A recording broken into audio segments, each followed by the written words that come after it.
me Neo, and today we're gonna be making the Disney movie food from Lilo and Stitch, the chocolate cake. Yum! Hey!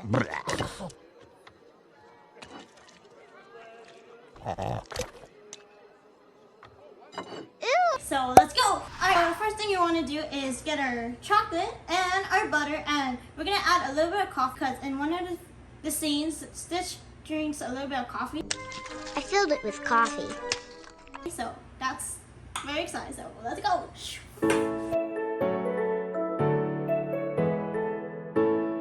While the chocolate is cooling down, I'm gonna start mixing all my dry ingredients. That way, when I put my chocolate in here, it'll just blend right through. So yeah. And then we'll add our egg first. And our fake egg is apple cider vinegar and baking soda. So yeah, we're gonna add in our cocoa powder, but we're gonna sift it. That would be like really fine through. Flour,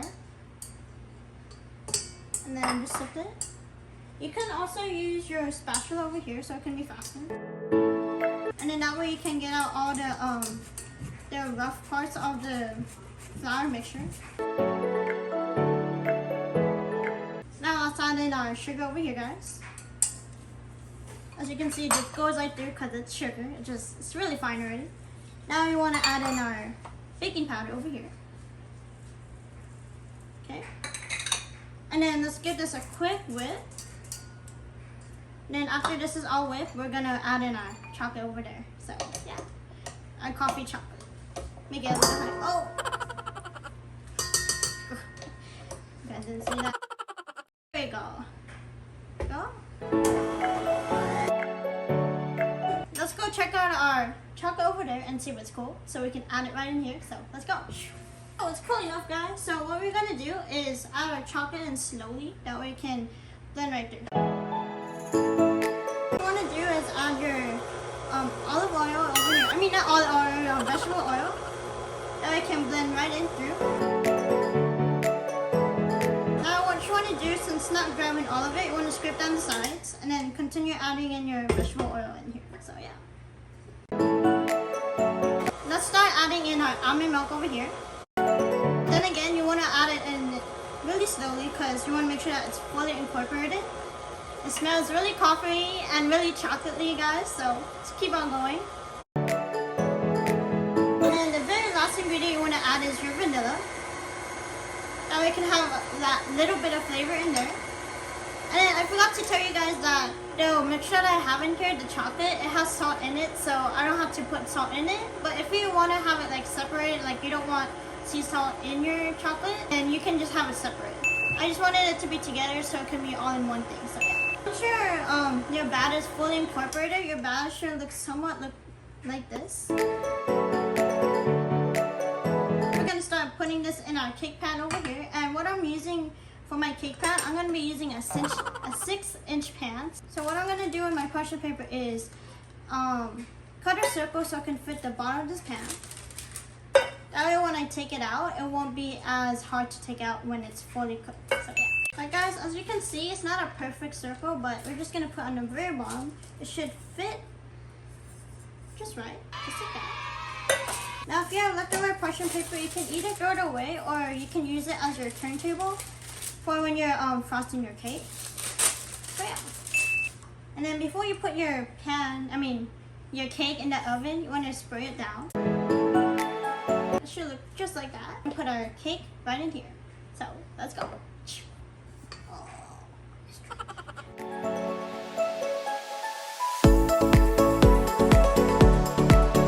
What you want to do? So it's usually like a little bit more messy at the top of the cake, but what I usually do when it's messy, I just take my spatula and get all the sides.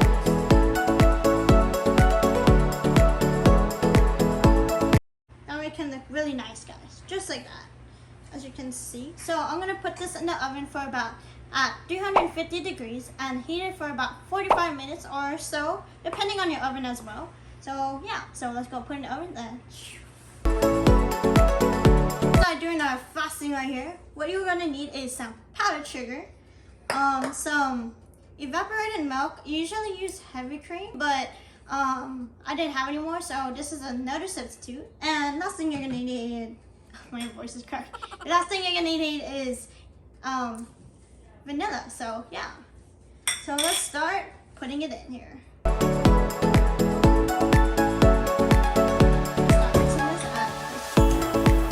So that's what the texture looks like. It's really bubbly, but let's see if it works. Whipped cream for quite a while. I fridged it for a little bit and it deflated a little bit. It shrunk. But I'm gonna see if I can mix it and see if it would work as icing. So here we go.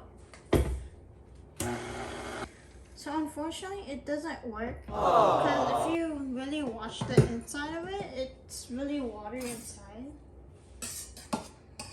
I can't really show it to you guys, but I'll show it to you guys in another point of view. So give me one moment. As you guys can see, it has water. It's pretty liquidy inside, so I'm pretty sure that's not gonna work as icing. So I have good news. I actually went out and got some heavy cream. So I'm gonna go make it with the actual icing so it can really taste like the frosting. For this one, this is surely to work because I tried it before. What you need is your heavy cream over here. And then now you just need your powdered sugar, but we're gonna sift it so it can be really finely good. I like sifting, guys, because it kind of feels like it's snowing all the time.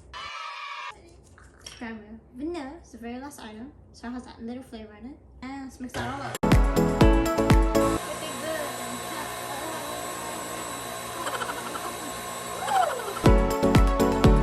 Alright, so it's basically done. That's what you call fresh whipped cream. You can see it's pretty good. Okay, a little bit more longer, okay guys? About like 2 minutes. As you guys can see, it's pretty thick. She thick, man. What I'm gonna do is grab your turntable or whatever you want. So the point of the turntable is so that way it would be easier when you're frosting the cake. It won't be as hard. So here we go, guys. We're gonna take this right off. Alright, oh, I actually had to cut it first. Forgot about that. Got excited about that. So let's cut it up. For the Lilo and stick, it just has one layer. You want to cut it in the middle. Just line it right up. Then what you want to do, you want to keep it as straight as possible when you're cutting it too. And take your time as you're cutting it because it's going to be really pretty after it's done cutting. Alright, you guys, so that's what it should look like. Just like that. It's not perfect, but it's pretty good. Oh, it almost broke, but it's safe. Alright, you guys, so what you want to do first, grab your top layer, because this is going to be the top of your cake. Put it on the side, because you're going to use that later. But gently put it on a separate plate, because it's going to break apart. Or depending on what kind of cake you're using too. So yeah. Take a spatula here. What you want to do is take a chunk and spread it really on there. Get as much as possible, that way when you cut it right open, it looks really nice too. I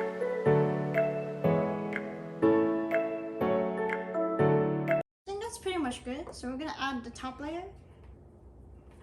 So just remember that your top layer, you always want to make sure that it's pretty, because that's gonna be the main prettiness of the cake. So yeah, keep that in mind, guys. Now you want to do is take a bunch of cream, just do it like how you did earlier.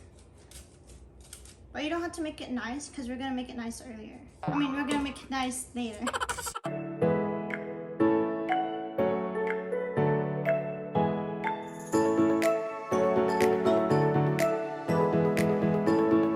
Alright, you guys, so the cake's pretty much all frosted out. Now we're just going to make it all nice now. So what you want to do, guys, is keep your spatula straight and just...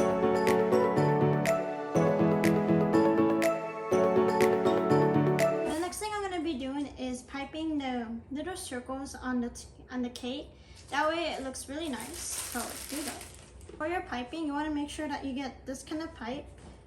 Yeah, piping tool right here to make sure that, so it has like that squiggly line when you're plating it. So yeah, the next thing you want to do, guys, is make a little twist right here and push it down when you're about to pipe and put the filling in. That way the filling doesn't come right through here. Alright, we're going to put in not much, because we don't really need that much. When you push right through, it should go right through. Yeah. since it's almost done pretty much, we're gonna put it on another plate so we can cut it right easily and you guys can see what it looks like too. Actually, we just use our hands because it kind of got on the side right here, so here we go.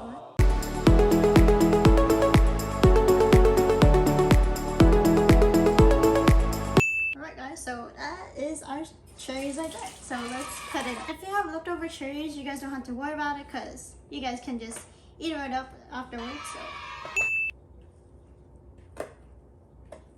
wow, that sounds really crispy. So I actually used the bottom for the top. I didn't know that, I forgot. Alright guys, the results. Did we put enough cream? Oh, we didn't put enough cream, but it's okay. It looks just like this Lilo and Stitch cake now. Whoa. Wow, look at this. So we're gonna take a picture of this first, of course, and we're gonna try it. So let's go. Here's the taste test. Let's try it out. Oh, it really cuts right nicely too. So here we go.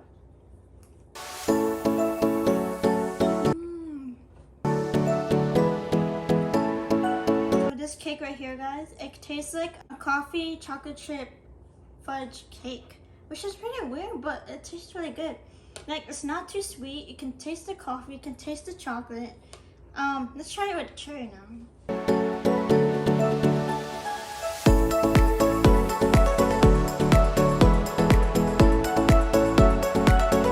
It doesn't really taste good with the cherry, guys, because it's really sweet.